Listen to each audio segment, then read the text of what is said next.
Ashamaa akkam jirtu hordoftoonni giddoo baay'oogiraafii har'a waa'ee namicha gara jabeessaa fi abbaa irree tokko waliin ilaallaa amma dhumaatti na caqasa. Adolf Hitler dhalataa Oostiriyaa fi lammii Jarmanii kan ta'ee fi siyaasa irratti nama bal'inaan beekamudha. Paartii naazii hoogganuun akkasumas ajjeechaa cimaa sanyii Yihuudootaa irratti geessiseen beekama. Yeroo sanatti Yihuudoota miliyoona 6 ol ajjeesiseera. Sababa kanarraan kan ka'e xiqqaa qabee hanga guddaatti addunyaa guutuu keessatti keessattuu warroonni Yihuudii maqaa isaa yoo dhaga'an onneen isaanii akka nama maraatoonii fiigeetti dhikkifata. Namni kun jinnii yookaan seexanallee maaf hin taane Jarmaniif ejjennoo qabatee ka'eef nama duubatti hin jennedha. Hitler eebila 20 bara 1889 Oostiriyaa keessatti iddoo Biraaneemiin jedhamutti addunyaa luka tokkoon dhaabee namni kirkirse kun dhalate. Haati isaa Kilaaraa Pootizaalii fi abbaan isaa Alois Hitleridha. Seenaan tokko tokko akka ibsutti haati isaa garaa isa baasuuf mana yaalaa deemtee akka turtee fi doktoroonni akka didan hima.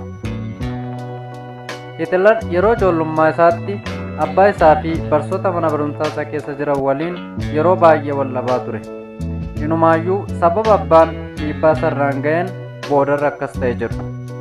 Dabalataan wanti nama ajaa'ibsiisu immoo Hitler waggaa 8tti barumsa faarfannaa mana amantaa kaatolikii keessatti fudhataa akka turee fi irra darbees luba yookaan qeesii akka ta'uuf kaadhimamee ture. Innis abbaa amantaa ta'uufis abjuu guddaa qaba ture. Akkuma namoota Oostiriyaa Jarman biroo yaada Jarmanummaa yookaan isa naashinaalistii jedhamu umurii dargaggummaa isaatti akka eegale dubbatama. Innis faaruu Oostiriyaa faarsuu caala kan dachii laandlaayit jedhu kan warra Jarmanii hiriyoota isaa waliin faarsaa ture. Abbaan Hitler Alois amajjii 3 bara 1903 tasa yommuu du'u akkasumas armeen akka lubbuutti inni jaalatu yeroo inni waggaa 18 ta'utti mudde 21 bara 1907 sababii kaansarii harmaatiin addunyaa kanarraa boqotte. Sababa gaddisiisaa kanarraan kan ka'e Hitler rakkoo qarshii fi mana keessa jiraatu dhabuun rakkachaa ture. Innis jiruu kana injifachuuf barumsa fakkii waan baratee tureef fakkiiwwan adda addaa kaasuun gurguraaf jiraachisuu jalqabe. Jibbinsa warra seemii yookaan Yihuudootaa akka qabaatu wanti isa kakaase irratti waldhabdeen hayyoota gidduu jiraatus garuu yaadota kaan keessaa tokko akka jedhutti namichi tokko yaada kana naannawaa inni jiraatutti babal'isaa ture. Innis sana booda yaada namicha kana akka fudhateef himama. Garuu daran jibbinsa isaaniif qabu kan dabale erga Jarman waraana addunyaa tokkoffaa irratti injifatamteen booda ture.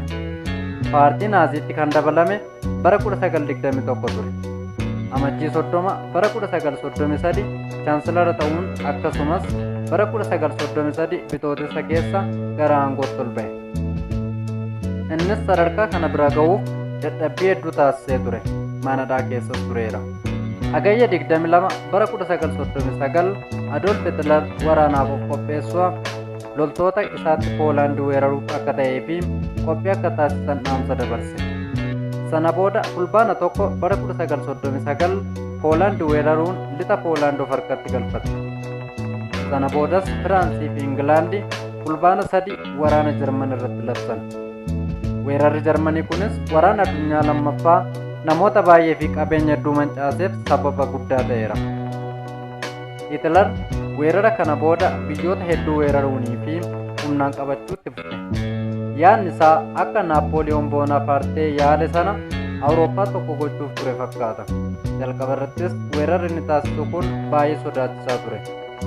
Jaappaan buufata doonii Ameerikaa Paarli Haarboor Hawaayii keessatti argamu erga rukutteen booda Jarmanis guyyaa 4 booda waraana USA irratti labsite. Dabalataan waraana Sooviyeet irratti bane irratti boodarra akka inni dadhabu taasise. Yeroon booda Hitler daangaa bal'aa inni qabatee ture humnoota Biriteen kan USA deeggaramtuun injifannoon irraa fudhatameen dadhabaatu eegale. Eebila 23 bara 1945 humni British humna waraana diimaa yookaan Red Army jedhamuun beekamu magaalaa guddoo Jarman Berlin to'achuun akka Hitler lammataa iddoo jiruun kaanetti kuffiste. Weerara kana booda dubartii Eva Braun jedhamtu waliin eebila 28 hanga 29 gidduutti cidha gaggeeffatee ture. Garuu wanti isa gaddisiisu tokko mudate. Innis Itaalii fi Jarman weeraramuu ishee dhaga'uu isaati.